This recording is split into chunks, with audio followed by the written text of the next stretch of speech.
në këtë formë dhe mlat, si ka mundësi prindi mos di se çfarë i ndodhte fëmijës dhe unë torturova për 3 muaj.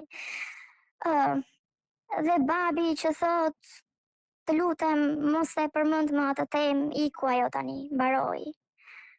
Kaq dhe nuk është diskutuar më, përveç sot për ironi të fatit që babi nuk e di pse e përmendi dhe tha prindrit ndonjëherë bëjnë gabime dhe mbase pa dashur i lëndojnë fëmijët sepse nuk marrin dot masën përpara për t'i mbrojtur, tha.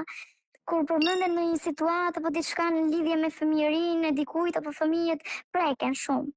Prindrit sot janë më të ndërgjegjësuar për tek Ah. fëmijët, janë më vigjilent kur ndodh ndonjë situatë ndryshe, sjellje ose diçka. Më herët kanë qenë shumë herë më pak të kujdesshëm, të shikonin disa simptoma ose shenja të fëmijëve që mund të ishin të abuzuar apo të neglizhuar në një farë forme që u jep atyre shqetësim.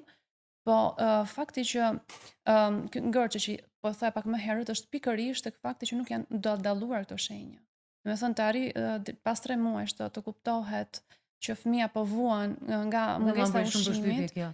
është diçka shumë e madhe. Do të thënë është një përqendrim shumë i fortë tek puna, okay, por kemi një fëmijë aty, do të thënë në kujdes të dikujt një të huaj.